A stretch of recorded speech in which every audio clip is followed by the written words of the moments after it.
The Atlanta Braves salvage a game in Oakland, getting a win on Wednesday afternoon, and they survive the month of May. We'll talk about the win on Wednesday, and I'll take you through some of the top performances from the month of May. All of that on today's episode of Locked On Braves. So let's get into it. You are Locked On Braves, your daily Atlanta Braves podcast. Part of the Locked On Podcast Network, your team every day.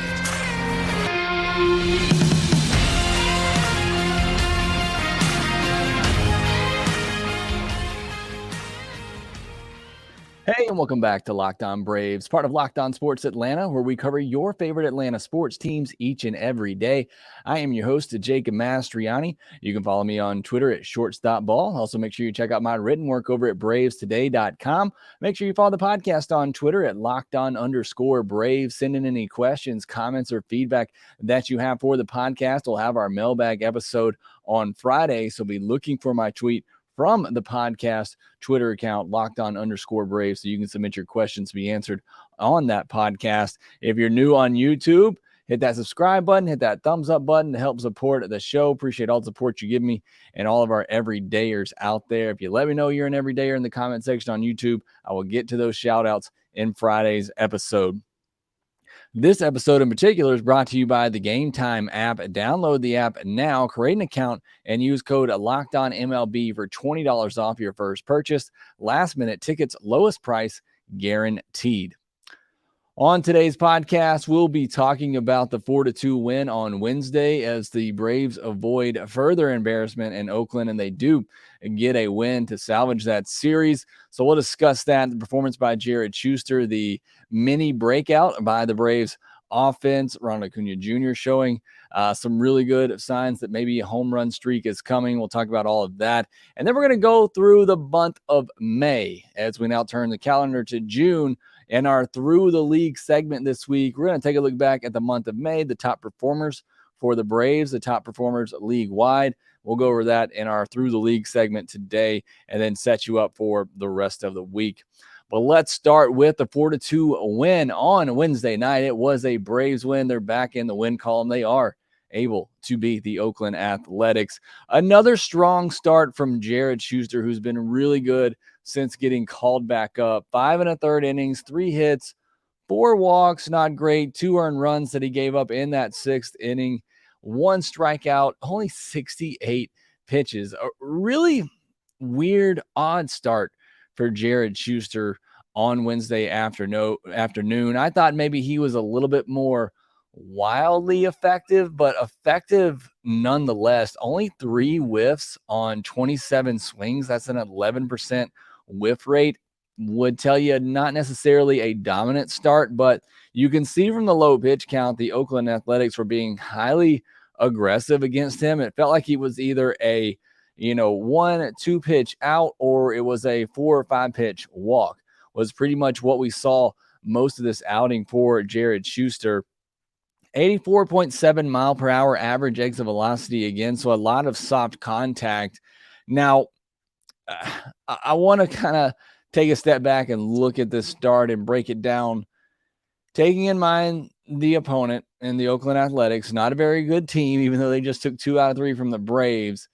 7 hard hit balls allowed by Jared Shuster in this game on 17 balls in play. Just 2 of those went for hits. So you could say that perhaps he was a little bit lucky in this one. 5 balls that had an expected batting average over 400 were outs in this game, including a couple of lineouts. So definitely some good luck on the side of Jared Shuster in this one. He allowed the leadoff batter to reach in 3 of the first 4 innings. You had an error to start off the game, which was a tough error on Arcia, but then he also walked the leadoff batter twice in this outing.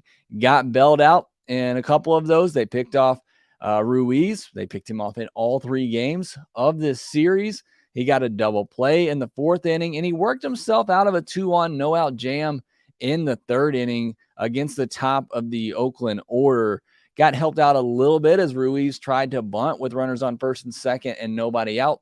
Popped up the bunt for an easy out, so he did get a little bit of help there, but still mostly worked himself out of that situation. Had back-to-back lineouts to start the 2nd inning, so really, you could say 1 through 4, not very sharp, had some things go his way. Fifth inning was really his best inning, and then he ran into some trouble in the sixth inning before ultimately getting pulled. So I think this may have actually been the worst of his 4 outings since coming back up. I think he just got a little bit lucky against the lineup. Not very good, but still, he got the job done. And at the end of the day, that's what you want out of your starting pitcher. He got the job done against a bad lineup, as he should. You look at his May totals, 22 innings pitched, only 10 hits allowed. He's not giving up any hits right now. However, he's walked 10 batters and he's walked 7 in his last 2 outings. So you're starting to see those walks become a little bit more of an issue for Jared Shuster here now over those last couple of outings. 9 earned runs in the month of May, a 3.68 ERA, 2 home runs, 16 strikeouts, and again, just 1 in this last outing. He's definitely the 5th starter just based on pure stuff. Even though Soroka gave up more runs on Monday, I like the stuff that I saw from Soroka better than what I've seen from Jared Shuster. So I think he is the 5th starter. If somebody were to replace him, say if they wanted to give AJ Smith-Shawver a look in the rotation, I think it would be Jared Shuster, who's the odd man out right now. We obviously got to see more from Soroka, got to see him improve, but he would be my last man out at this moment just based on the stuff and what I've seen so far, even though, again, he's got the job done in May. I mean, that's bottom line. Your 5th starter, he's given you 5 innings of 3 earned or less. If he does that each time out, I will take it every single time from Jared Shuster as your 5th starter.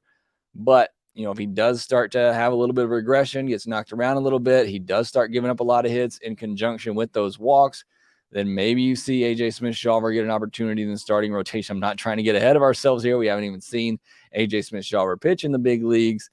I'm just saying kind of some of the peripherals that I'm seeing with Jared Shuster do give me a little bit of worry. But one more time, bottom line is he's getting it done. He got it done on Wednesday. The offense finally breaks out in air quotes. They scored 4 runs in this game on Wednesday after scoring just 3 runs in the first 22 innings of the series. Let me repeat that for you. In the first 22 innings of this series against the Oakland Athletics, the Atlanta Braves scored 3 runs. Not great. They scored 4 runs in the final 5 innings of this series in the game on Wednesday, which was enough to get the win, as Jared Shuster and the bullpen did pitch pretty well on Wednesday. We're able to hold the Oakland Athletics down to just 2 runs.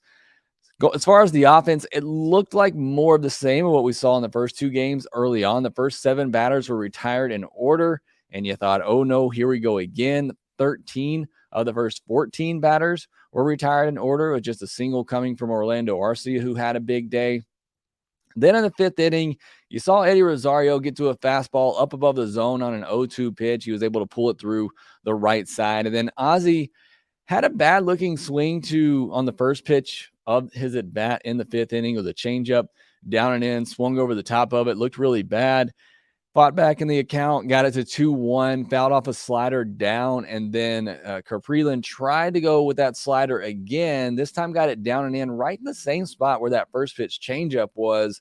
Ozzie was ready for it this time, was able to get under it, and just snuck it over the right field wall for a big 2-run home run. It felt like a huge weight was lifted for the Atlanta Braves at that point, and then things got rolling, and you started to see this offense kind of get going. They got 2 more hits after that, after the Ozzie Albies home run, and you had another run scored in that inning. So you had a 3-run inning, a big crooked number. Then you had bases loaded with 2 outs, and then Travis d'Arnaud flew out to end the inning, but still a 3-run inning. That's great.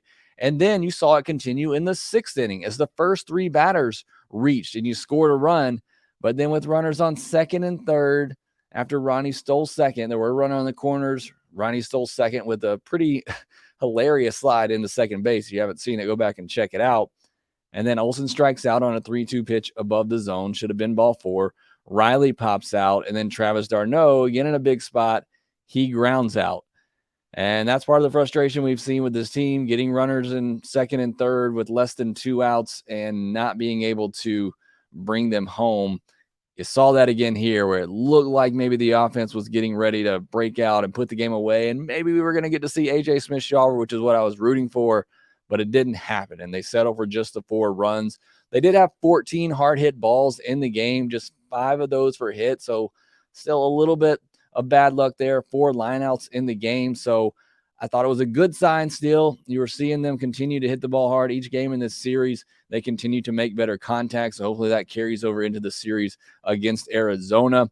Acuna, I talked about him earlier in the game. Last 3 at-bats for him were just absolutely beautiful. You saw him serve the ball the other way, ground ball the other way for an RBI single. That was great. You also saw him get some lift on the ball, some great launch angles in that 15 to 20 degree range. He got a double and then had a tough line out, a ball that Ruiz ran down and just barely caught. So some really good stuff from Acuna in his last 3 at-bats after you'd seen him, outside of the Sunday game where he had 4 hits. And honestly, a lot of those were ground ball hits that found some holes, where you saw Acuna kind of get back into that rut. I don't want to call it a rut because he's still making hard contact, but a lot of ground balls that were going right to defenders. Those last 3 at-bats, I think you started to see him make that good contact again. So hopefully this means that another home run barrage is coming soon for Acuna. Michael Harris, I actually liked the at-bats. No, it was another hitless outing. Did have a walk, but just barely missed a home run the other way twice. Had one that just went foul and one that would have gone out in 2 of 30 stadiums in Major League Baseball, but did fall short there in Oakland. But 2 balls that he stung the other way, 1 foul, 1 that died before the warning track. So I think those are encouraging signs. I'm looking for any little encouraging signs from Michael Harris right now. Orlando Arcia loved the approach in this one. A lot of you in the comment section yesterday talking about how the Braves need to change their approach. Kevin Seitzer needs to be fired, this and that. I loved what Orlando Arcia did. I mean, the team's struggling. They're struggling to get base runners. He shortened up his swing. He went the other way and got 3 hits in this game. Also drew a walk. I love that. Look, the Braves' offensive approach of boom or bust, looking for the home run, it's going to lead to frustrating games.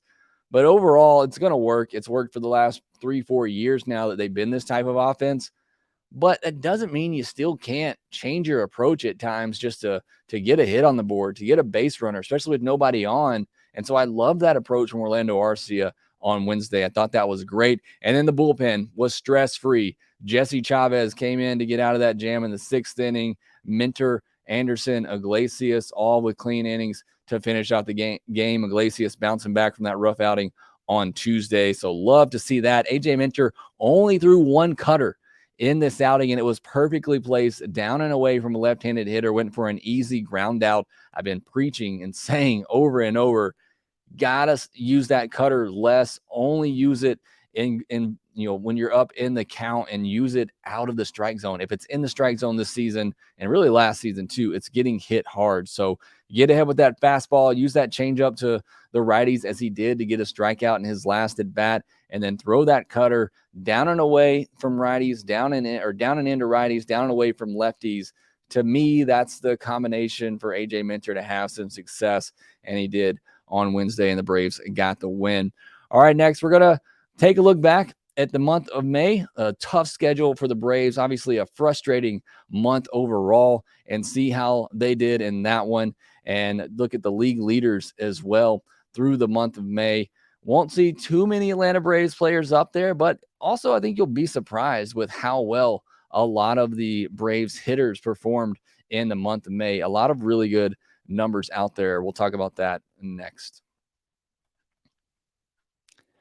This episode is brought to you by Game Time. Forget planning months in advance. Game Time has deals on tickets right up to the day of the event. Get exclusive flash sales on tickets for football, basketball, baseball, concerts, comedy, theater, and more. The Game Time guarantee means you'll get the best price. If you find tickets in the same section and row for less, Game Time will credit you 110% of the difference. Take it from me. I've used Game Time before to get last minute tickets. It was easy. They were the cheapest available. And again, the process was very easy and stress-free. So I highly recommend trying out the Game Time app. So download the Game Time app today, create an account, use our promo code LOCKEDONMLB. You get $20 off your first purchase. You know you're buying tickets to some sort of event this year. Why not at least give the Game Time app a try? Use our promo code LOCKEDONMLB to get $20 off. Terms apply.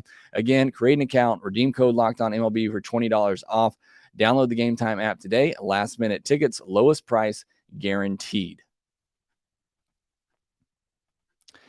The Atlanta Braves return action on Friday night against the Arizona Diamondbacks at 9:40 p.m. Eastern. It'll be a couple of late games this weekend. Both teams coming in with a record of 33-23. Catch every pitch of the Braves' hometown broadcast with SiriusXM on the SXM app. Search Braves. All right, it's been a great week on the podcast. Got some really great views, a lot of great comments on YouTube. Really do appreciate it. Good stuff over on the audio side as well. Appreciate all the support. We'll have our mailbag podcast on Friday, so be getting ready to submit your questions for that. And then we'll do it all again next week with the Miners Monday segment on Monday. Can't wait to talk about that. My guy Nacho Alvarez starting to pick things back up again. David McCabe got called up, as did Cedric D. Grand Prix. So excited to talk about that on a Monday.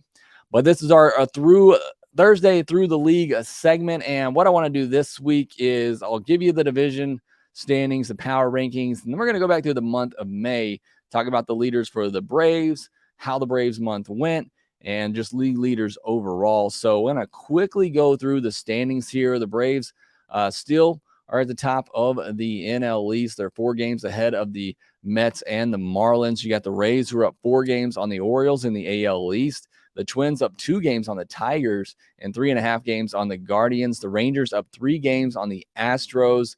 Every team but the A's has a winning record in their last 10 games, and the A's only 2 wins over that stretch came against the Braves. So that's a tough one right there. Brewers up just 1 game on the Pirates in the NL Central. That is the tightest division race right now, with every team within 5 games of each other. And the Reds have won 5 in a row. Got some exciting young players over there. The Dodgers are on top in the NL West, but just a half game over the Arizona Diamondbacks, who have won 3 in a row, and the Braves are about to play them. Power rankings by MLB.com. These are from May 30th. They got the Rays, Rangers, Orioles, Braves, who have dropped 2 spots since their last power rankings. Dodgers, Astros, Yankees, Diamondbacks, Red Sox, and Mariners, with the Blue Jays and Twins dropping out of the top 10 and the Mets at 14. All right, let's get into our May recap. And somebody on Twitter, and I apologize, I didn't copy down the name, asked if I would give a grade for the month of May for the Braves. I'd probably give it a C. It was a tough month. They had a tough schedule. They go 15-14 overall. And, titling this that they survived the month, and they did. But after a 7-3 start, just an 8-12 finish is probably why I'd give them a C instead of a C+, or maybe even a B-. It was tough competition, but this team is really good, and they didn't play like it for a lot of this month. It was really a lot of up and down throughout the entire month, and that will happen when you play good competition. But I'm just, I'm not ready to obviously give them a great grade for the month of May, but I don't think it's maybe as bad as it could have been, with some of the injuries in the rotation, although the rotation wasn't really the problem for when they didn't play well. It was the defense, the offense going silent, or the bullpen not, carrying their weight on the back end of games. They played 10 series. If you include the Mets series that was carried over from April, 1 game they played in April, they won 5 of those series. They won the Mets series. They swept the Marlins, and they won series over the Orioles, Rangers, and Mariners. Those are 3 pretty good teams. The Braves won those series. They had series losses to the Blue Jays, who they got swept. That was the one that really hurts, until obviously losing one to the A's as well. And then they lost the series to the Dodgers at home. And then they split series with the Red Sox, a 2-game series, and a 4-game series with the Phillies. Top hitters for the month of May for the Atlanta Braves. As you may know, Marcell Ozuna had a really big month, /297, 360, 626. That's a 986 OPS, 9 home runs, led the Braves in the month, scored 17 runs, drove in 20, 9 walks to 22 strikeouts. So a very good month for Ozuna that was much needed, although he has cooled off here over the last 5 games or so. Ronald Acuna Jr., 298, 372, 561. With a 933 OPS, 7 doubles, 7 home runs, 25 runs scored in the month of May, 17 runs batted in, 13 walks to 16 strikeouts, still keeping that strikeout rate down, and 10 stolen bases. He almost had a double-digit home run and double-digit steal month, which I think could come for him at some point this year. Sean Murphy, 313, 400, 530, a 930 OPS, 3 doubles, 5 home runs for him, 22 runs batted in. Matt Olson, 851 OPS in the month of May, 9 home runs, 21 walks, helping for a 346 on-base percentage in the month of May. Austin Riley had a good month as well, 801. Or I'm sorry, Orlando RC. These are Orlando RC's numbers. 303, 354, 447 with an 801 OPS. Orlando RC are really good after coming back from the micro fracture in just 22 games in the month of May. Austin Riley, 773 OPS. Not bad for a guy who went through just a dreadful slump at the beginning of this month and really through most of the month. Still had a 773 OPS, and Ozzie had a 730 ops as well. Only Eddie Rosario and Michael Harris had an OPS under 700 for regular players for the Braves. Top pitchers for the Braves, Jesse Chavez, 13 games, started a game as an opener, a 0.66 ERA, a 0.73 whip, 13 2/3 innings, just 6 hits allowed, 4 walks, and 17 strikeouts. I don't know what to say anymore about Jesse Chavez other than the guy is just getting it done. And again, I don't know what else to say. It's just amazing the work that he's done. Bryce Elder, 6 games started, a 1.72 ERA, a 1.12 whip, 36 2/3 innings, 10 walks, and 30 strikeouts. Nick Anderson, 11 games, 11.2 innings pitched, 3.09 ERA, not fantastic, but a 0.77 whip, just 2 walks, 12 strikeouts. Guy just doesn't put a lot on base. He did give up a home run in the month that kind of, hurt him a little bit there, but still a 0.77 whip in 11 games in the month of May is really good. Kirby Yates, some good and some bad in the month of May. 10 2/3 innings pitched, just 5 hits allowed, and 16 strikeouts. That is great. But 8 walks and 2 home runs. If he can cut down on the walks and the home runs, it really has an opportunity to become a big part of this bullpen. Strider, 33 2/3 innings, 57 strikeouts, which led all of baseball in the month of May, and a 1.13 whip. I know you don't love to see that ERA over 4, but still very low whip, very high strikeout rate. So those are the top performers in the month of May for the Braves. Now, looking league-wide, most wins in the month of May. Yankees had 19. That was the most in all of baseball. Rangers and Dodgers had 18. Rays, Astros, Diamondbacks, Giants, and Mariners all had 17. Worst records in May, the A's, who were 6-23, 2 of those wins coming against the Braves. The Pirates, after a great start to the season, go 8-18. They were the only 2 teams without double-digit wins in the month of May. Top hitter performances in May, Aaron Judge is on quite a roll right now. He slashed 356, 484, 918 with a 1402 OPS in the month of May. 12 home runs, 23 runs, and 25 runs batted in. You know who else had 12 home runs and 25 runs batted in the month of May? Oh, Jorge Soler did as well for the Marlins. A big month for him. And you know who else had a great month of May? Those of you who are still upset about not having Freddie Freeman may want to close your ears for a moment.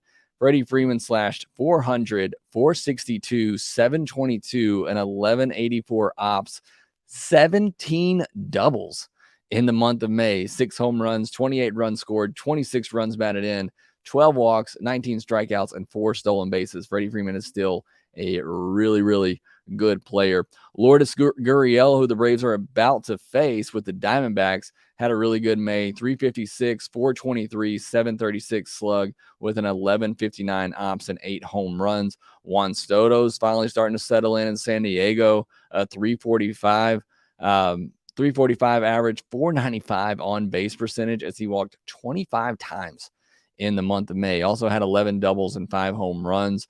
And then Riley Green, I mentioned him. He had a really good month of May. Top prospect for the Tigers coming up. Finally looked like he was starting to figure it out. 365, 435, 573 slash line in May, but he's now out with a stress fracture in his fibula.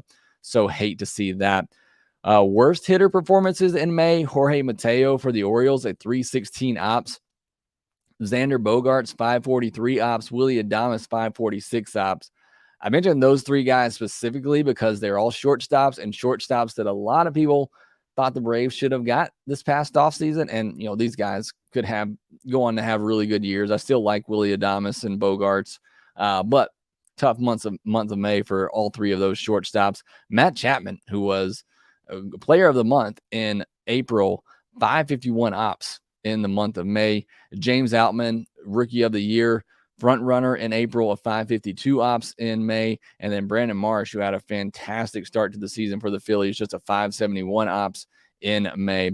Moving over to the pitcher side of things, Michael Wacha for San Diego, 3-0, a 0.84 ERA, a 0.72 whip, 32 innings, 26 strikeouts. He was great in May. Nathan Eovaldi, who the Braves saw in the month of May, 4-0, a 0.96 ERA, 0.85 whip, 31 strikeouts and 37 and 2/3 innings. Really strange to see some of these really good pitchers who don't have at least a strikeout per inning. I don't know what that says about the state of the game right now, but I found that very interesting as I was going through the list of top pitchers. Logan Webb, 3-0, a 1.30 ERA, a 0.98 whip, and just 33 strikeouts in 34 and 2/3 innings. And then Bryce Elder, what he did, and he also didn't strike out a batter per inning. So for the best pitchers in the month of May, and none of them struck out over a batter an inning. So that's very interesting right there. Somebody who did strike out a batter, more than a batter an inning, is Spencer Strider. Again, I told you earlier, 57 strikeouts in the month of May. That was tops in all of baseball, and just 33 and 2/3 inning. Mitch Keller for the Pirates, 53 strikeouts in 39 innings in a 0.97 whip. And then I got to mention Zach Greinke. Talk about the ageless wonder in Jesse Chavez out of the bullpen. What about Zach Greinke? A 2.30 ERA, 0.83 whip. He only walked 3 batters in 31 and a third innings for the Royals over there. Great stuff from Zach Greinke. And then the worst pitching performances for May, Graham Ashcraft for the Reds. Surprising to me. He has really good stuff, but he had a 9.21 ERA and a 1.84 whip in the month of May for the Reds. 28 and third innings, 43 hits. That's a 347 batting average against in the month of May. Jordan Lyles was 0-4 with an 8.89 ERA. Alek Manoah of the Blue Jays goes 0-5 in 6 starts with a 6.15 ERA and 1.94 whip. Really surprising there. Clayton Kershaw, a 5.55 ERA and 1.73 whip in 5 games started.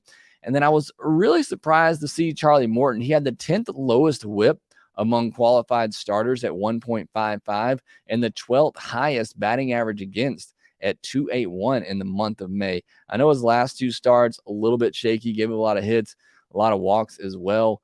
Hopefully that's not an indication of Charlie Morton starting to fade, because I really thought he was putting it together the 4 starts before these last 2.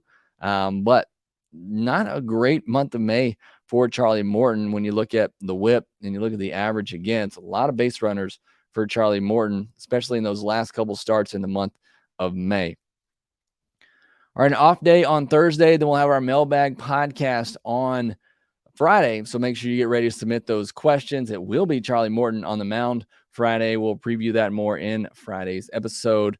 The Braves return to action on Friday night against the Arizona Diamondbacks at 9:40 p.m. Eastern. It will be Charlie Morton on the mound for the Atlanta Braves. Not sure who's pitching for the Diamondbacks at this point, but we'll probably know more when we record Friday's podcast. Catch every pitch of the Braves' hometown broadcast with SiriusXM on the SXM app. Search Braves.